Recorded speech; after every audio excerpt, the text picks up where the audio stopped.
The gentleman said, "How are you liking Secret Invasion?"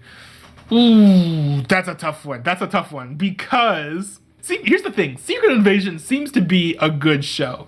Not terrible. It's very much like a slow burn type of program that we're kind of used to seeing more from like serialized broadcast television, actually, than streaming shows. And I think it's in part because Disney has finally learned how to make TV episodes, while a lot of streaming services like Netflix are just making 6-hour long movies and then chopping them up into these like little itty bitty bits. But here's the thing about Secret Invasion, right? All the trailers and the promos, they kind of make it seem like this is like a high octane spy thriller, getting the terrorists, getting the bad guys. No, it's not what this is. It's like an anti-terrorist suspense series, right? There's a lot more suspense than there is anything else. There's tons of intrigue. There's tons of mystery. Who's a Skrull? Who's not a Skrull? Very, very fun stuff like that. It's not bad, but when you see all the explosions in the in the trailer, and then you watch like the first 2 episodes and you barely see a gun like go off, like you might be feeling like you're bamboozled. But it's not bad. And we do get some explosions and fight scenes in I think episode 4. But yeah, it's not as high energy as the trailers made it seem like. So don't let that fool you. I will say it's just slow. It's not bad, it's just slow. The things that happen aren't bad. You can't really be like, "Oh, well, that shouldn't have happened. That plot twist doesn't make sense." Everything that happens generally makes sense, but it just happens incredibly slowly. It feels more like a bloated movie than like a bad series, really. It's like, I'm giving it like mostly like a 6 out of 10 for now, 6-ish, 7-ish. We'll have to see. I do think that the movie's strong suit, which many people don't agree with, but I think the movie's strong suit is actually the plot, because I do think that the plot is rather interesting. But the most recent episode is the one that people liked because it had a lot of the action. But I actually didn't like it because the plot, there wasn't really much revealed. You don't really learn much new. I don't think you actually do learn anything new. The people who we know are imposters, we see them continue to be imposters. There's a big fight scene, woo. And then like, not much changed except for like, there was a fight scene. It's like literally it. Like it's like a 30-minute fight scene. It's not awful, but it's just like there's a difference, right, between seeing explosions and then seeing, having like stuff actually happening. Oh, here's a good point. Okay, spoilers for episode 3 of Secret Invasion. Tune away if you haven't seen it yet. Okay, here's the thing. The Enchanting Gentleman makes a really good point. He said, I just felt it kind of sucked that they killed Detective Hill in the first episode. Agreed. And here's why. I don't think it's bad that they killed her necessarily. I think that was fine to do. But here's the thing. Here's the thing, right? To kill off Detective Hill in the first episode defeats the purpose. It defeats the purpose entirely. And here's why. Because if you're going to kill off a character, you want it to be both meaningful to the characters and you want it to be meaningful to the audience, right?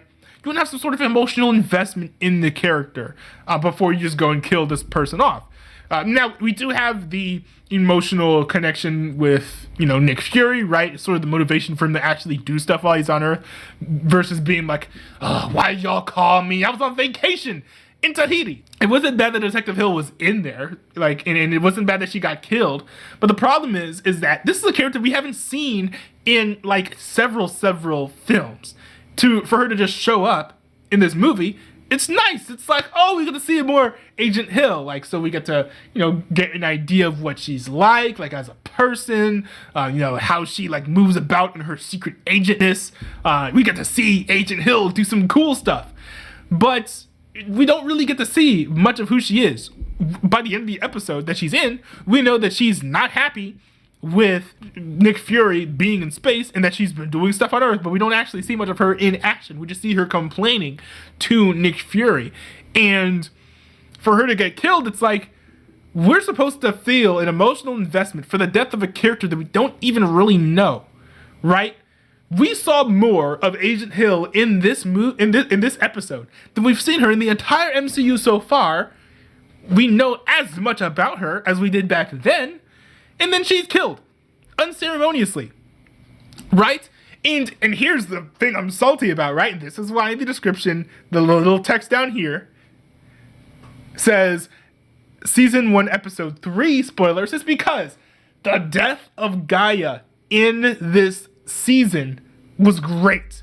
They did a really good job. They put her in for like 3 episodes, and they're like, okay, here's what this person's like. Here's her motivations. Here's what she wants to do. Here are like her hang-ups or qualms with both sides, you know, of the conflict here. And so now we know who this person is. We know her emotional ties to what's happening, her investments. We know who this character is.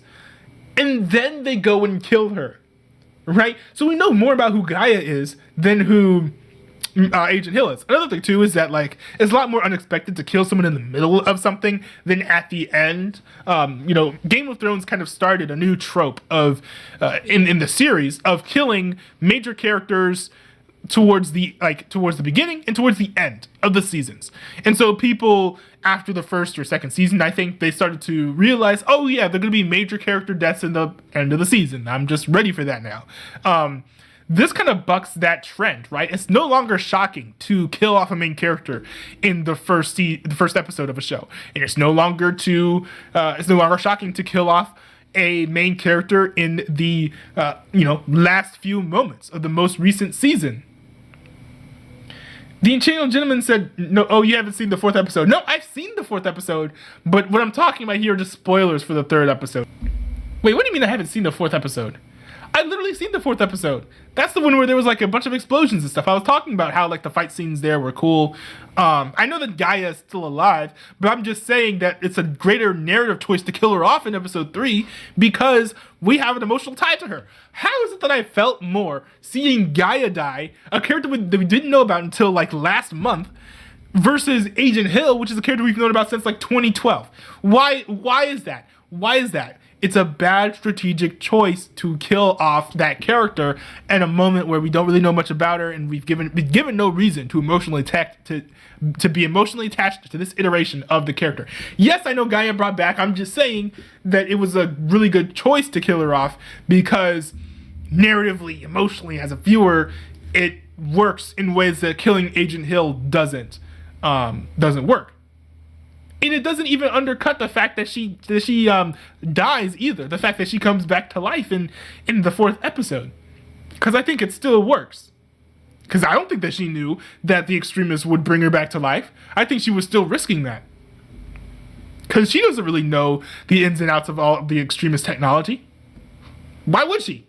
She hasn't seen Agents of S.H.I.E.L.D. She hasn't seen Iron Man 3. Right? But yeah, I think that the death of Agent Hill is like the only bad thing, objectively bad thing about the show. People complain about, Samuel L. Jackson as Nick Fury not kicking as much butt in this series. But after seeing that 4th episode, I will say that that's probably just because, let me turn this off because it's no longer spoilers for episode 3. I will say that this is probably more due to age than anything, because we don't see much of Nick Fury punching or kicking people. We see him like this, and like slipping stuff into people's drinks. Like, that's different, right?